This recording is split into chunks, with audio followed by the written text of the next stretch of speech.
ఈరోజు చాలా బాధాతప్త హృదయంతో ఈ ప్రభుత్వం తీసుకున్న ఒక దివాలా కోరు నిర్ణయం వల్ల రాష్ట్రంలోని 1 కోటి మందికి పైగా ఆడబిడ్డలు, అదేవిధంగా సిరిసిల్ల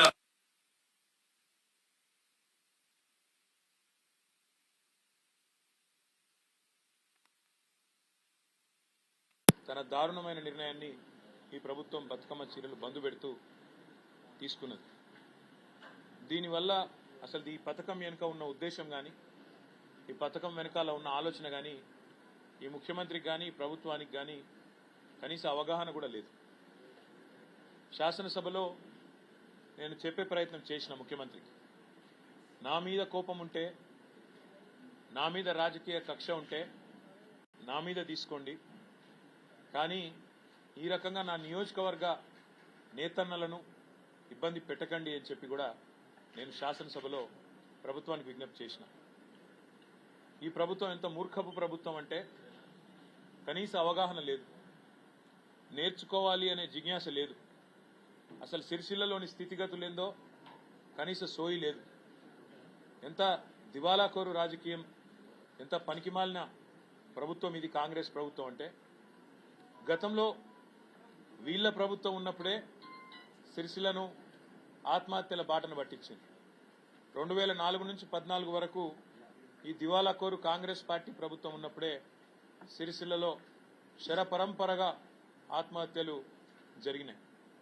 ఒకటే వారంలో ఆనాడు 8-9 మంది నేతన్నలు బలవన్మరణం పాలై రోడ్ల మీద పడే పరిస్థితి ఆ కుటుంబాలుంటే, ఆనాడు ఇక్కడ పార్లమెంట్ సభ్యుడిగా పెద్దలు కేసీఆర్ గారు చెలించిపోయి ఆనాడున్న కాంగ్రెస్ ప్రభుత్వం స్పందించకపోతే ఒక 50 లక్షల రూపాయలు మా పార్టీ నుంచి తీసుకొచ్చి ఇక్కడ ఉండే పద్మశాలి ట్రస్ట్కు అప్పచెప్పి, మీరన్నా కాపాడండి, తెలంగాణ వస్తుంది, వచ్చినాక మేము తప్పకుండా ఆదుకుంటాం సిరిసిల్లను, ఇక్కడున్న నేతన్నలను అని చెప్పి స్పష్టంగా చెప్పడం జరిగింది.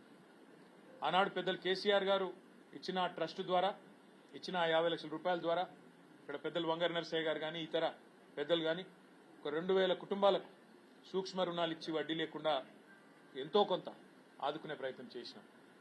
ఆ తర్వాత తెలంగాణ రాష్ట్రం ఏర్పడ్డ తర్వాత కేసీఆర్ గారు స్వయంగా ముఖ్యమంత్రిగా సిరిసిల్లకు సంబంధించిన వ్యాపారవేత్తలను పిలిచి వారికి భోజనం పెట్టి వారితో సమావేశమై అడిగిన ఒకే ఒక్క ప్రశ్న, ఏం చేస్తే సిరిసిల్లలో ఉండే నేతన్నలకు ఇలా 7-8 రూపాయలు వస్తున్నది నెలకు, దాన్ని డబల్ చేయాలంటే 16,000, 20,000, 25,000 చేయాలంటే ఏం చేయాలి నేను అని అడిగితే వాళ్ళందరూ సేట్లందరూ కొద్దిసేపు ఒకరి ముఖం ఒకరు చూసుకొని ఒకటే మాట చెప్పింది, సార్ మీరు మాకు పని కల్పించండి, పని కల్పిస్తే మేము కార్మికులకు పని కల్పిస్తామన్నారు. పని కల్పించుడు కాదు, 7-8 సంపాదిస్తున్న నేతన్న 16, 20,000, 25,000 సంపాదించే పరిస్థితి రావాలి, దానికి నేను ఏం చేయాలి అని అడిగి వారి అభిప్రాయాలు తీసుకొని, అదేవిధంగా శాసనసభ్యుడిగా సిరిసిల్ల ఈ ప్రాంత సమస్యలు తెలిసిన బిడ్డగా నన్ను కూడా జౌళి శాఖ మంత్రిగా నియమించి ఆ రోజు ఒక అద్భుతమైన నిర్ణయం తీసుకున్నారు. 1 కోటి మంది ఆడబిడ్డలకు బతుకమ్మ చీరలు సిరిసిల్ల నుంచే తయారు చేసి ఇక్కడ పాలిస్టర్ పరిశ్రమలో ఇక్కడ ఉన్న సాంచాలను పూర్తి స్థాయిలో వినియోగంలో తెచ్చి ఒక సంవత్సరానికి 7-8 నెలలు ఏ డోకా లేకుండా వారికి పూర్తిగా ఉపాధి కల్పించాలన్న ఉద్దేశంతో వేలాది మంది కార్మికులకు కడుపు నింపిన మహానుభావుడు కేసీఆర్ గారు. మొత్తం సిరిసిల్లకు ఒక బతుకమ్మ చీరలే కాదు, స్కూల్ యూనిఫామ్లు, బతుకమ్మ చీరలు, కేసీఆర్ కిట్లో ఇచ్చే చీర, రంజాన్కి ఇచ్చే ఆడబిడ్డలకు ఇచ్చే తోఫా, క్రిస్మస్కి ఇచ్చే కానుక, ఇవన్నీ కూడా చీరలు సిరిసిల్లనే తయారు చేయించిన నాయకుడు కేసీఆర్ గారు. ఎందుకంటే గతంలో పార్లమెంట్ సభ్యుడిగా ఇక్కడ పరిస్థితి దీనగాథ చూసిన తర్వాత చెలించిపోయి భవిష్యత్తులో ఆత్మహత్యలు జరగద్దు, తెలంగాణ వచ్చినాక కాపాడుకుంటాం మిమ్మల్ని అని చెప్పిన మాటని యాది పెట్టుకొని అదే పద్ధతుల్లో వరుసగా 7.5-8 సంవత్సరాల పాటు 9.5 ఏళ్లు గవర్నమెంట్ ఉంటే 7.5-8 ఏళ్లు 3,312 కోట్ల రూపాయల ఆర్డర్లు సిరిసిల్లకి ఇచ్చిన నాయకుడు కేసీఆర్ గారు. దానివల్ల ఏం జరిగిందంటే సిరిసిల్లలో ఆత్మహత్యలు బంద్ అయినాయి, సంక్షోభం అయిపోతున్నది, ఇక ఇప్పుడే మనం ముందుకు పోవచ్చు అనే పరిస్థితి సిరిసిల్లలో వస్తూ ఉండే. ఆధునీకరణ వైపు, మగ్గాల ఆధునీకరణ వైపు, కాటన్ పరిశ్రమను కూడా ఆదుకోవాలి భవిష్యత్తులో అనే ఆలోచనలు చేస్తూ సిరిసిల్లను మరొక తిరుపూర్ చేయాలన్న ఆలోచనతో ఇక్కడికి వెళ్ళి ఇక్కడ పద్మశాలి సోదరుల ఆధ్వర్యంలో చైర్మన్ గారు, మా ఆనాటి కార్పొరేషన్ చైర్మన్ ప్రవీణ్ గారు, మున్సిపల్ చైర్మన్ జిందం కళా చక్రపాణి గారు, అదేవిధంగా ఇక్కడ వస్త్ర వ్యాపార పరిశ్రమకు సంబంధించిన పెద్దలను కూడా నేను స్వయంగా 2-3 బస్సుల్లో తమిళనాడుకు తిరుపూర్ కూడా పంపించిన, కోయంబత్తూరుకు పంపించిన. ఎందుకంటే మరొక తిరుపూర్ మాదిరిగా మన సిరిసిల్లను తీర్చిదిద్దాలనే ఉద్దేశంతో ఇవన్నీ జరిగి ఇంత పెద్ద ఎత్తున ఆర్డర్లు వచ్చి సిరిసిల్లలో ఆత్మహత్యలు బంద్ అయి, జీతాలు డబల్ అయి, కార్మికులై 8,000 సంపాదించే వాళ్ళు 20,000 సంపాదించే కాడికి ఎదిగి కొద్దిగా ఇప్పుడిప్పుడే ముఖం తెలివికి వస్తున్న ఈ సమయంలో దురదృష్టవశాత్తు మా ప్రభుత్వం పోయి మళ్ళీ దిక్కుమాలిన కాంగ్రెస్ ప్రభుత్వం వచ్చింది. దిక్కుమాలిన కాంగ్రెస్ అని ఎందుకంటున్నా అంటే వాళ్ళు చేస్తున్న పనులు అట్లా ఉన్నాయి. బుర్ర లేదు, నా మీద కోపం, మా పార్టీ మీద కోపం, నన్ను ఇక్కడ నుంచి ప్రజలు 5 సార్లు ఎమ్మెల్యేగా గెలిపించారనే కోపం, ఇక్కడ ఉండే కాంగ్రెస్ అభ్యర్థులను తిరస్కరిస్తున్నారనే కోపం, దాంతో ఆ కక్ష ఇవాళ ప్రజల మీద, మా నేతన్నల మీద పగబట్టినట్టే తీర్చుకుంటా ఉన్నారు. మొత్తం బతుకమ్మ చీరల ఆర్డర్లు బంద్ చేసిండ్రు, డైలాగులు కొట్టిర్రు. కాకపోతే బతుకమ్మ చీరలు ఏదో కుంభకోణం అయింది, లంబకోణం అయింది, ఏమో అయిపోయింది, దాన్ని పరిశోధిస్తామన్నారు. పరిశోధించండి, శాసనసభ వేదికగా చెప్పిన, చేయండి, మీరు ఏ ఎంక్వైరీ కావాలనుకుంటే ఆ ఎంక్వైరీ చేయండి, మాకేం అభ్యంతరం ఏం చెప్పిన. ఏదో సూరత్కి వెళ్ళి తెస్తుండ్రు అని ముఖ్యమంత్రి ఏదో సన్నాయి నొక్కులు నొక్కబోతే కూడా అసెంబ్లీలో చెప్పిన. నేను సూరత్కి వెళ్ళి మొదటి సంవత్సరం ఆర్డర్ లేట్ అయితే కొంత తెచ్చినాము, ఆ రోజున్న డైరెక్టరే ఈ రోజు మీ సెక్రటరీ, చెక్ చేసుకో అని చెప్పిన. కావాలంటే ఏ ఎంక్వైరీ చేసుకుంటావో చేసుకో అని కూడా చెప్పిన. ఇంట్లో కుంభకోణం లేదు, లంబకోణం లేదు, నువ్వు పిచ్చోను అని చెప్పిన. నిజంగానే పిచ్చోడు, ఎందుకంటే ఆయనకు తెలియదన్న విషయం కూడా తెలియదు. చెప్తే వినడు. అయ్యా, నేత కార్మికులు మళ్ళా చచ్చిపోతున్నారు, ఇప్పటికి రాష్ట్రంలో 22 మంది చచ్చిపోతున్నారని చెప్పి లిస్ట్ ఇచ్చిన అసెంబ్లీలో. ఇంతమంది చచ్చిపోయినరు, సాయం చేయి మనసుంటాయని చెప్పిన. ఇంతవరకు స్పందన లేదు. రైతులు చచ్చిపోతున్నారు, వాళ్ళ లిస్ట్ ఇచ్చిన, స్పందన లేదు. ఆటో డ్రైవర్లు ఆత్మహత్య చేసుకుంటున్నారు, చూడు అన్న, లిస్ట్ ఇచ్చిన, స్పందన లేదు. అసెంబ్లీలో ఇచ్చిన, స్పందన లేదు. ఇవాళ నేను ఈ రాష్ట్ర ప్రభుత్వాన్ని ఒకటే డిమాండ్ చేస్తా ఉన్నా, మీరే మీ ప్రభుత్వం వచ్చినాక పెద్ద పెద్ద మాటలు నరికిండి ఇడికొచ్చి. మంత్రులు, ఇక్కడ ఉండే కొంతమంది కాంగ్రెస్ నాయకులు ఏదో కేసీఆర్ గారి ప్రభుత్వంలో ఏదో అన్యాయం అయిపోయింది, మేము ఇంకా బాగా చేస్తాం, 365 రోజులు ఉపాధి ఇస్తాం నేతన్నలకు అన్నారు. మరి ఇవాళ 10 నెలలు నిండతందుకు వచ్చింది, 11 నెలలు అడుగు పెడతాం ఇంకో 4-5 రోజులు అయితే. మరి ఏం సాధించింది మీరు, ఏమి ఇచ్చారు చెప్పాలని నేను అడుగుతున్నా. మా ప్రభుత్వం ఉన్నప్పుడు మొత్తం 9.5 ఏళ్లలో ఒక్క సిరిసిల్లకు 3,312 కోట్ల ఆర్డర్లు ఇచ్చింది. మరి మాకంటే ఎక్కువ చేస్తామన్నోళ్ళు, 365 రోజులు పని కల్పిస్తామన్నోళ్ళు, మీరు 6 నెలలే కల్పించారు, 7 నెలలే కల్పించారు అన్నోళ్ళు మరి డబల్ ఇవ్వాలి కదా ఆర్డర్. మేము 3,300 ఇస్తే నువ్వు 6,600 ఇవ్వాలి కదా ఆర్డర్లు. ఇప్పటికి ఎన్ని ఇచ్చినావు? కానే వస్తుంది, 10 నెలలు పూర్తయింది, 11 నెలలు పడుతూనే ఉన్నది. మరి ఏం జరిగింది? మా సిరిసిల్ల నేతన్నలు కూడా ఆలోచించాలని నేను కోరుతా ఉన్నా. ఇవాళ వాళ్ళొకరు వీళ్ళొకరు వచ్చి నోటికొచ్చినట్టు మాట్లాడుతూ ఉన్నారు. నేను వారికి గుర్తు చేస్తున్నా, 3,312 కోట్లల్లా మా ప్రభుత్వం పోతుందని మేము అనుకుంటే నేనే పోయేటప్పుడే మొత్తం బాకీలు క్లియర్ చేసి పోతుండే. ఎంత బాకీ ఇచ్చిపెట్టినాం మేము? 3,312లా 200 చిల్లర కోట్లు మాత్రమే ఇచ్చేది ఉండే. అంటే ఎంత పర్సెంట్ అది? 1% కూడా కాదు. అందుకే నేను అంటున్నా, తెలిసి తెలియక కాంగ్రెస్ సన్నాసులు మాట్లాడే మాటలు, వాటికి మీరు ఆగం కాకుండ్రి, కన్ఫ్యూజ్ కాకుండ్రి. మీ తరఫున కొట్లాడుతందుకు మేము ఉన్నాం, కానీ పోరాటానికి మీరు కూడా ముందుకు రావాలని చెప్పి నేను కోరుతా ఉన్నా. సిరిసిల్ల నేతలు కొట్లాడడానికి మేము సిద్ధంగా ఉన్నా, మీ తరఫున మాట్లాడడానికి మేము సిద్ధంగా ఉన్నా. అనవసరంగా వాళ్ళు వేసే ఎత్తుగడలకు మీరు ఆగం కాకండి. నేను ముఖ్యమంత్రిని డిమాండ్ చేస్తా ఉన్నా, నువ్వే చెప్పినావు 1 చీర కాదు 2 చీరలు ఇస్తా అన్నావు. దొరసాన్లకు ఇయ్యా, నేను సెల్ఫ్ హెల్ప్ గ్రూప్ లో పనిచేసే మా ఆడబిడ్డలకు ఇస్తాను, సంతోషం.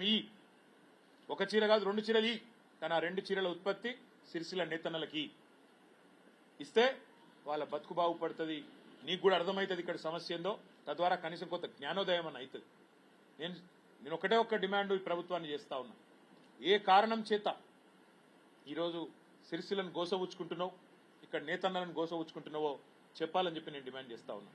10 ఏళ్లు చక్కగా నడిచిన వ్యవస్థ ఆత్మహత్యలు బంద్ అయిపోయిన పరిస్థితి నుంచి ఇలా మళ్ళొక్కసారి ఆత్మహత్యలు జరుగుతున్నాయంటే నీకు కనీసం మనసు లేదా? కనీసం ఆ మనసులో ఒక్క క్షణమన్న బాధ అనిపిస్తలేదా? ఆలోచించమని చెప్పి ముఖ్యమంత్రిని కోరుతా ఉన్నాను. అదే మాదిరిగా సిరిసిల్లలో ఒక నేతన్నలే కాదు, అందరూ ఇబ్బంది పడతా ఉన్నారు.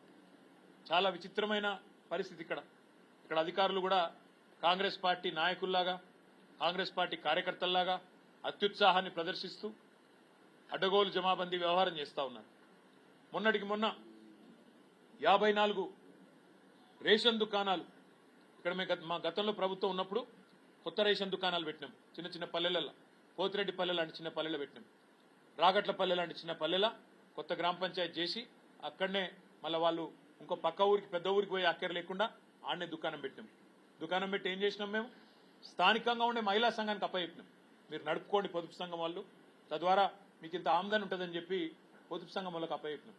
మరి నువ్వేం చేసినావు? వచ్చి ఇప్పుడు ఇక్కడ నా చేతిలో 4 సార్లు ఓడిపోయిన ఆయన ఏందో ఆయనే రాజు, ఆయనే మంత్రి అన్నట్టు, ఆయన ఇక నేనే నడుపుతా మొత్తం ప్రభుత్వాన్ని, అసలు ఇక అటు రేవంత్ రెడ్డి ఇక్కడ నేను అన్నట్టుగా ఇష్టారాజ్యం ఇష్టం వచ్చిన వ్యవహారం చేస్తా ఉన్నారు. దానికి అధికారులు వంతపాడుతూ ఇవాళ ఆగమాగం అవుతున్నారు. అధికారులకు నేను ఒకటే చెప్తా ఉన్నా, మొన్న ఆంధ్రప్రదేశ్లో ఏం జరిగిందో చూడండి. ఆల్ ఇండియా సర్వీస్ ఆఫీసర్లు కూడా మన సస్పెండ్ అయింది. మీరు చట్టం ప్రకారం కాకుండా, కానూన్ ప్రకారం కాకుండా ఇష్టం వచ్చినట్టు చేస్తామంటే మాత్రం తప్పకుండా దానికి ఫలితం అనుభవిస్తారు.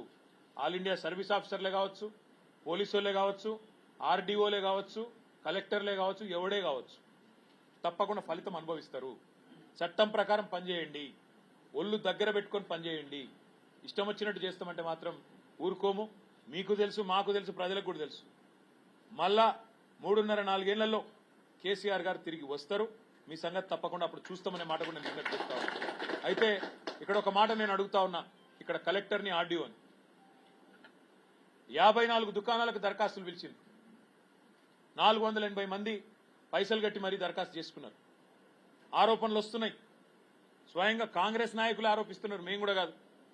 కాంగ్రెస్ నాయకులే లక్షల రూపాయలకు అమ్ముకున్నారు దుకాణాలని చెప్పి కాంగ్రెస్ కార్యకర్తలు, కాంగ్రెస్ నాయకులు, నేను చూసిన స్వయంగా వీడియో. పోతుగల్ గ్రామానికి సంబంధించిన ఒక తమ్ముడు ఆరోపణ చేయడం నేనే చూసిన. కాంగ్రెస్ నాయకులు ప్రెస్ మీట్లు పెట్టి చెప్తున్నారు మార్కెట్ కమిటీ డైరెక్టర్ పదవులు కూడా అమ్ముకుంటున్నారు అని. ఇవాళ నిరసనలు చెప్తా ఉన్నారు, వాటర్ ట్యాంక్ లెక్కి మరి నిరసన ప్రదర్శనలు చేస్తా ఉన్నారు. ఎవరైతే అర్హులుగా ఉండి అన్యాయం జరిగిందో వాళ్ళు బాధితులు బాధపడతా ఉన్నారు. నేను అడుగుతా ఉన్నా కలెక్టర్ గారికి, అదేవిధంగా ఈ జిల్లాలో ఉండే మంత్రులకు, సివిల్ సప్లైస్ మంత్రికి ఈ విషయంలో స్ట్రైట్ గా నేను అడిగేది ఒకటే, మీరు ఏదైతే రాత పరీక్ష పెట్టినమంటున్నారో దాని మెరిట్ లిస్టు బయట పెట్టండి, వెంటనే ప్రకటించండి. పీజీలు చదువుకున్న వాళ్ళు, డిగ్రీలు చదువుకున్న వాళ్ళకేమో మార్కులు రావట, 10వ తరగతి పాస్ అయిన వాళ్లకు వాళ్ళకు మార్కులు వస్తాయట. కాంగ్రెస్ కండువా కప్పుకుంటే, లక్షల రూపాయలు సమర్పించుకుంటే ఇవాళ ఎటుబడతాడు సిరిసిల్లలో వ్యవహారం చేస్తా అని అనుకుంటా ఉన్నారు. దీనికి శిక్ష తప్పదు. ఆర్డీఓ అయినా, నేను ఇంకో మాట కూడా చెప్తున్నా, కలెక్టర్ అయినా ఎవరైనా శిక్ష తప్పదు. దబ్బన మేము మళ్ళా అధికారంలోకి వచ్చే వరకు 4 ఏళ్ల తర్వాత నేను రిటైర్ అయిపోతా కదా, నాదేంది అనుకుంటే నీ దగ్గరికి వెళ్ళి రికవరీ చేపిస్తాను కూడా చెప్తా ఉన్నా. ఇడిచిపెట్టను. ఇది పద్ధతి కాదు. ఏదైనా ఒక పద్ధతి ప్రకారం నడవాలి తప్ప మేము 10 ఏళ్ళు ఉన్నాం ఇక్కడ, మాకు చేత కాదా ఇట్లాంటి పనులు చేసుడు? ఇవాళ అధికారం రాగానే కళ్ళు నెత్తికెక్కి నేను చూస్తా ఉన్నా, అన్ని చూస్తా ఉన్నా, కానీ మౌనంగా. ఎందుకంటే అధికార మదంతో మీరు చేస్తున్న వ్యవహారం. మొన్న ఇక్కడ ప్రభుత్వం ఆధ్వర్యంలో ఒక క్యాన్సర్ స్క్రీనింగ్ క్యాంపు పెడతారు. ఆ క్యాన్సర్ స్క్రీనింగ్ క్యాంపులో స్థానిక ఎమ్మెల్యేలు వీళ్ళ మా ఫోటోలు ఉండవు. మా చేతిలో ఓడిపోయిన వాళ్ళ కాంగ్రెస్ లో ఫోటోలు పెట్టి ప్రభుత్వ అధికారిక కార్యక్రమాలు నడిపిస్తా ఉన్నారు ఇక్కడ జిల్లా యంత్రాంగం. నేను గుర్తు చేస్తా ఉన్నా, జిల్లా పుట్టించిందే కేసీఆర్, రాజన్న సిరిసిల్ల జిల్లా చేసిందే కేసీఆర్, ఇలా మీరు కూర్చున్న కలెక్టరేట్ కట్టించిందే కేసీఆర్. కాబట్టి అతికి పోతే, అతి చేస్తే ఇబ్బందుల పాలవుతారు, ఉద్యోగాలు పోతాయి. తర్వాత 4 ఏళ్లలో మళ్ళా మా గవర్నమెంట్ వస్తుంది. ఒళ్ళు దగ్గర పెట్టుకుని ఉండాలని చెప్పి కూడా అధికారులకు నేను హెచ్చరిస్తా ఉన్నా. తప్పకుండా ఈ విషయంలో వదిలిపెట్టాం. ఇవాళ వాటర్ ట్యాంకెట్కి కొట్లాడుతున్న బాధితులు ఎవరైతున్నారో వాళ్ళకు కూడా నేను చెప్తా ఉన్నా, మీ తరపున తప్పకుండా హైకోర్టును ఆశ్రయిస్తాం. అసలు నోటిఫికేషనే తప్పుల తడక అని చెప్తున్నారు. ఎక్కడ ఎస్సీ రిజర్వేషన్ ఇవ్వాలి, ఎక్కడ బీసీ ఇవ్వాలి, ఇష్టం వచ్చినట్టు వాళ్ళు ఇష్టం వచ్చినట్టు ఆఫీసులో కూర్చొని కాంగ్రెస్ పార్టీ ఆఫీసులో రాసుకొని ఇచ్చినట్టు ఉన్నదని చెప్తా ఉన్నారు. న్యాయస్థానాన్ని కూడా ఆశ్రయిస్తాం, వదిలిపెట్టాం. అదేవిధంగా అధికారులు కూడా నేను మళ్ళీ చెప్తా ఉన్నా, ఇక్కడైనా చేసిన తప్పును సరిదిద్దుకోండి, చేసిన దిక్కుమాలిన పనిని వెంటనే క్యాన్సిల్ చేయండి, చేసి తప్పులు సరి చేసుకొని మెరిట్ లిస్టు పెట్టండి. 480 మంది రాత పరీక్ష రాసిండ్రు, వాళ్ళ లిస్టు మొత్తం పెట్టండి. ఎవరికెన్ని మార్కులు వచ్చినాయి, ఎవరు ఎట్లా రాసిండ్రు. ఇన్విజిలేటర్ల సంతకాలు లేకుండా తీసుకుంటారండి ఎవడన్నా? ఇన్విజిలేటర్ల సంతకాలు లేకుండా ప్రశ్న పరీక్ష జవాబు పత్రాలు తీసుకొని మళ్ళీ ఇష్టం వచ్చినట్టు మార్చుకోవాలి. ఆర్డీఓ ఆఫీసుల ఈ పనికిమాలిన పనులు చేయాలా? దీనికా మీరున్నది ఇక్కడ? ఇంత దిగజారుడు రాజకీయమా? 54 పోస్టులు వస్తే వాటిని అమ్ముకుంటారా లక్షల రూపాయలకు? ఇదా మీ బతుకు ఇక్కడ? అందుకే నేను అంటా ఉన్నా, ఇక్కడున్న కాంగ్రెస్ నాయకులకు కళ్ళు నెత్తికెక్కి అధికార మదంతోని నోటికొచ్చినట్టు మాట్లాడుతున్న కాంగ్రెస్ నాయకులారా, ఎల్లకాలం మీ కాలం కాదు. తప్పకుండా మళ్ళా మా టైం వస్తుంది. ఆ టైంలో తప్పకుండా మేము కూడా ఈరోజు ఒక్కొక్కరు ఎవరెవరైతే ఇట్లా అతికి చేస్తూ ఉన్నారో అన్ని గుర్తుపెట్టుకొని మిత్తితో సహా చెల్లిస్తామనే మాట కూడా నేను విజ్ఞప్తి చేస్తా ఉన్నా. అదే మాదిరిగా చివరిగా నేను చెప్పేది, ఈ ముఖ్యమంత్రి, ఈ ప్రభుత్వం కక్ష తీర్చుకోదలుచుకుంటే, పగ సాధించదలుచుకుంటే నేను దానికి సిద్ధంగా ఉన్నా. మీరు ఏం చేస్తారో చేయండి. చూస్తా ఉన్నా 9-10 నెలల నుంచి రోజొక్క పుకారు ఉట్టియాలి. Head line management, dead line management, అది తప్ప పీకిందేం లేదు. 9.5 నెలల ఒక్క పథకం ప్రజలకు పనికొచ్చేది. చెప్పిన డైలాగులేమో అనంతంగా చెప్పిండ్రు. రైతు భరోసా ఇస్తా, రుణమాఫీ చేసేసిన. ఇలా ఊళ్ళలోకి పోతే కాంగ్రెస్ వాళ్ళు తన్నేటట్టున్నారు. ఏది రైతు భరోసా? వానాకాలం అయిపోనే వచ్చే నాట్లు వడనేవాడే. ఇంతవరకు రైతు భరోసా దిక్కులేదు. 10,000 కాదు 15,000 ఇస్తామన్నారు. ఇప్పుడు 10,000కి దిక్కులేదు. రుణమాఫీ అన్నారు. 1వ విడత పాలాభిషేకాలు, 2వ విడత పాలాభిషేకాలు అన్నీ అయిపోయినాయి. ఇప్పుడు ఊళ్ళలోకి పోతే రైతులు సెల్ఫీలు తీసుకొని నాకు గాలే రుణమాఫీ అని లొల్లి పెడతాను. అందుకే నేను అనేది, ఎల్లకాలం మోసం నడవది. ఎన్ని రోజులు ఈ డ్రామాలు నడవయన్న విషయాన్ని కూడా గుర్తించాలి. నేతన్నల విషయంలో కూడా మీ డ్రామాలు బంద్ పెట్టి వెంటనే స్పందించి మీరు ఇస్తానన్న 2 చీరల ఆర్డర్లు మొత్తం సిరిసిల్లకే ఇయ్యాలి. అదేవిధంగా ఇలా మీరు మోసం చేస్తా ఉన్నారు మైనార్టీ సోదరులను కూడా. రంజాన్ తోఫా బంధు, క్రిస్మస్ కానుక బంధు. ఎందుకు బంధు యువనాయకు తెలియదు. ఎందుకు బంద్ చేసారో ఎవరు చెప్పేటోడు లేడు, అడిగేటోడు అంతకంటే లేడు. ఎందుకు బంద్ చేస్తారండి పేదవాళ్ళకు మంచి చేసే కార్యక్రమాలు? అందుకే నేను అనేది, మూర్ఖపు ప్రభుత్వం, దివాలాకోరు రాజకీయం, అది తప్ప మీకు తెలిసిందేమీ లేదు. తప్పకుండా దీనికి అనుభవిస్తారు ఫలితం అనే మాట కూడా చెప్తూ పాత్రికేయ మిత్రులందరికీ కూడా హృదయపూర్వకంగా ధన్యవాదాలు. నమస్కారం.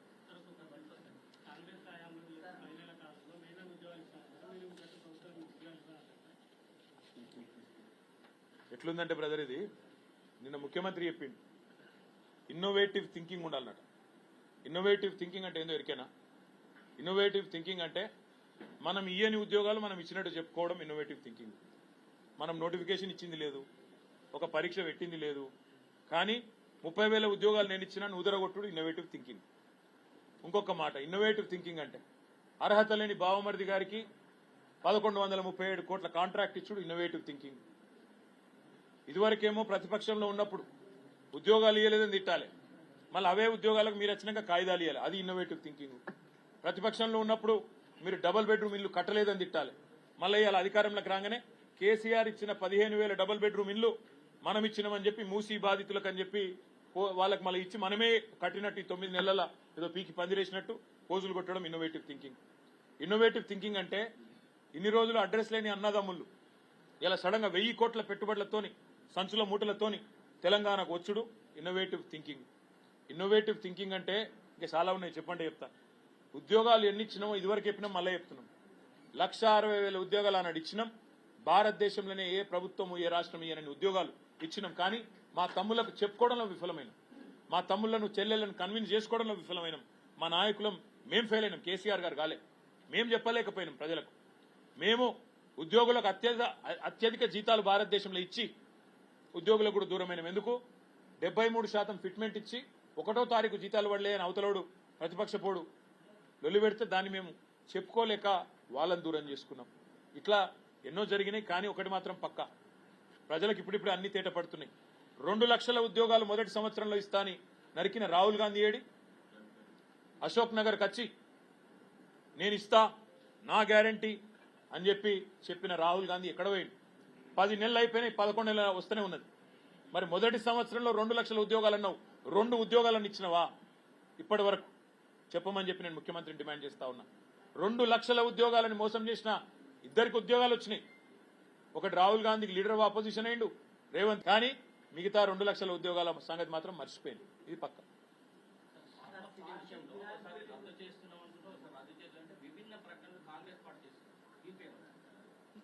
ఫార్మా సిటీని రద్దు చేస్తాం, హైదరాబాద్ ఫార్మా సిటీని రద్దు చేస్తామని చెప్పి కాంగ్రెస్ పార్టీ చాలా స్పష్టంగా ఎన్నికలకు ముందు ఇబ్రహీంపట్నంలో, మహేశ్వరంలో, రాష్ట్రంలోని పలు వేదికల ద్వారా రేవంత్ రెడ్డి, కోమటిరెడ్డి వెంకటరెడ్డి, కోదండరెడ్డి ఇట్లా చాలా మంది కాంగ్రెస్ పార్టీ నాయకులు చాలా స్పష్టంగా చెప్పారు, హైదరాబాద్ ఫార్మా సిటీ రద్దు, మేము ల్యాండ్ తిరిగి రైతులకే తిరిగి చెల్లిస్తాం, ఇచ్చేస్తాం, ఫార్మా సిటీలో ప్రభుత్వం రియల్ ఎస్టేట్ వ్యాపారం చేస్తుంది అని ఇష్టం వచ్చినట్టు మాట్లాడింది.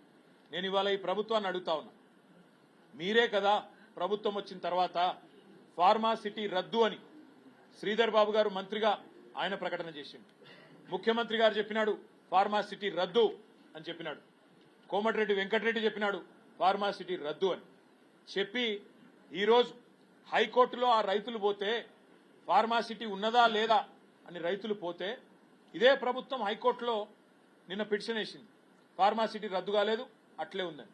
నేను ఈ ప్రభుత్వాన్ని ఒకటే సూటిగా అడుగుతా ఉన్నా, ముఖ్యమంత్రి ఇవాళ రేపు ఏం మాట్లాడినా ఎక్కడ మాట్లాడినా ఉన్న సిటీ గురించి మాట్లాడతలేడు, future city, AI city, 4th city అని మాట్లాడుతుంది.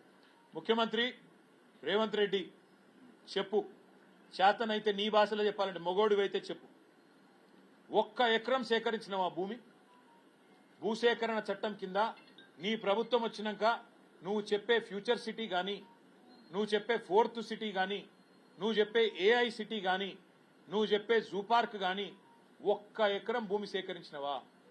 మరి 1 ఎకరం భూమి సేకరించకపోతే అది మేము గతంలో ప్రతిపాదించిన హైదరాబాద్ ఫార్మా సిటీకి సంబంధించిన భూమి అయితే దాన్ని ఇతర అవసరాలకు ఎట్లా మళ్లిస్తావు? ఎట్లా నువ్వు న్యాయ వ్యవస్థని, న్యాయమూర్తులను తప్పుదో పట్టిస్తున్నావు? ఇవన్నీ ప్రజలు గమనిస్తా ఉన్నారు. నువ్వు గతంలో చెప్పిన మాట నిజమే అయితే, ఫార్మా సిటీ రద్దు, నేను తిరిగి భూములు వెనక్కిస్తా అన్న మాట నిజమే అయితే ఆ పని చెయ్యి.